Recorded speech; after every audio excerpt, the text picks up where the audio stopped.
Bom dia, pessoal. Vamos de BTC na manhã dessa quinta-feira, 21 de setembro, agora na Espanha, 11 horas e 2 minutos, no Brasil, 6 e 2 da manhã. Gente, a BTC tá um tédio para quem esperava a volatilidade em razão da postura do Fed de manter a taxa básica de juros em até 5,5% ao ano. Caiu do cavalo, porque a BTC está lateralizando de forma brutal, está desenhando aqui uma cunha triangular no 4 horas. Ontem, no auge lá do anúncio da manutenção da taxa básica de juros, chegamos a fazer um fundo em 26.800 e aí ela acumulou aqui no bico de uma figura triangularizada. No diário, que está segurando a BTC, a base da nuvem, mas isso aqui está virando uma panela de pressão. Em algum momento isso aqui vai explodir em direção ao último toque na LTB, que está fazendo as vezes da aresta superior dessa cunha.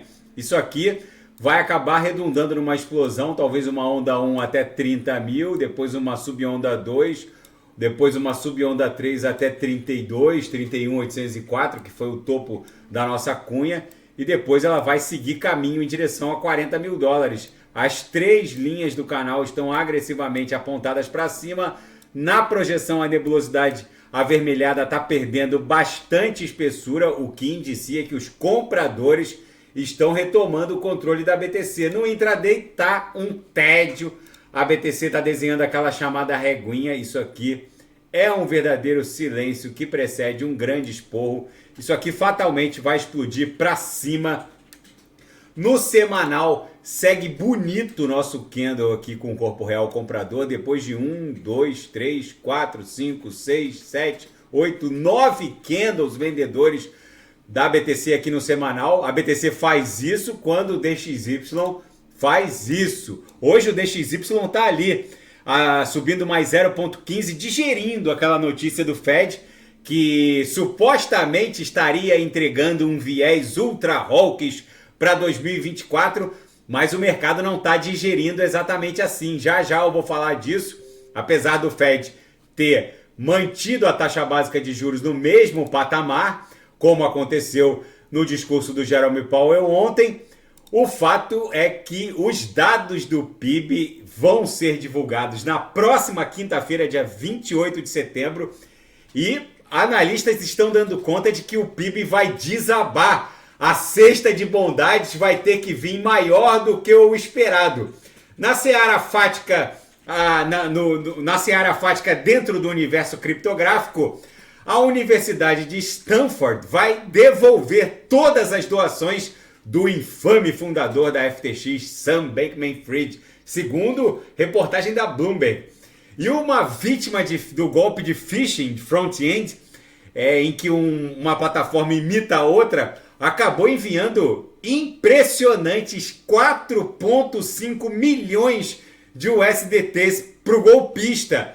Gente, na hora de conectar o MetaMask ou o DEX Wallet de vocês a qualquer plataforma da Web3, eu vou repetir, mesmo que vocês tenham inadvertidamente entrado numa plataforma phishing, na hora que a gente conecta o nosso DEX Wallet, o MetaMask ou o Trust Wallet, não importa qual DEX Wallet a gente conecte, aparece um pop-up aqui, uma janelinha do MetaMask pedindo para conectar dentro da plataforma da Web3, mas jamais autorizem a conexão para concluir transações.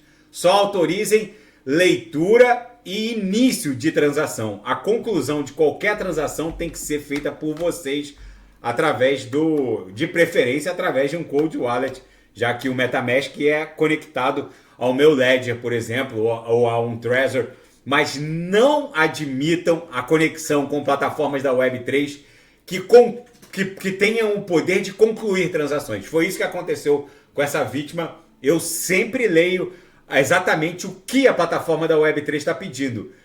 Eu tenho para mim que o MetaMask tem que ser atualizado. Toda vez que uma plataforma da Web3 solicitar autorização para concluir transações, tem que aparecer uma tarja vermelha gigante aqui nesse pop-up. Mas enfim, eles estão evoluindo também.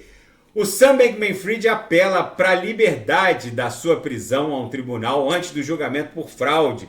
Enfim, ele protocolou ontem mais um pedido de liberdade.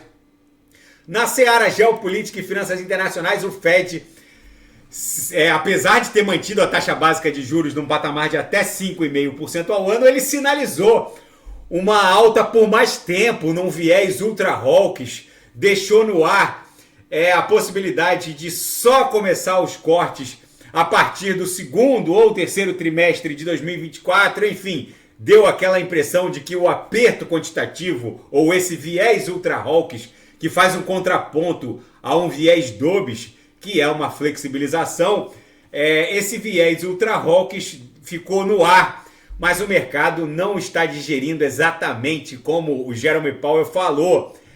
Na verdade, ele fez o papel de um banqueiro central. Ele tem que ser duro e vender a imagem de um banco central disciplinado e que vai promover um aperto quantitativo. Ele, na verdade, está defendendo o dólar norte-americano, que fez com que o DXY, que mede a força do dólar contra uma cesta de divisas, até aumentasse hoje. Mas o mercado não está digerindo assim. Tem uma reportagem aqui na Zero Hedge pedindo para que vocês ignorem o viés ultra hawkish do Fed, que é esse viés de aperto quantitativo, porque os dados do PIB norte-americano vão surpreender muita gente. Os dados serão divulgados na próxima quinta-feira, dia 28, e a cesta de bondades vai ter que ser brutal. E a Rússia, nessa madrugada, promoveu uma ofensiva contra Kiev e a região ali da capital ucraniana. Enfim, a guerra segue escalando, a BTC aqui no gráfico de 6 horas segue também dando vigência ao que parece ser uma cunha triangularizada. No gráfico de 4 horas a gente claramente está desenhando fundos ascendentes, topos descendentes, acumulando na altura da VWAP semanal. Daqui a pouco eu volto com XRP, Polkadot, End, que eu não fiz ontem, Kusama, Atom, e quem quiser sugerir alguma análise é só colocar nas mensagens abaixo. Grande abraço, até daqui a pouco.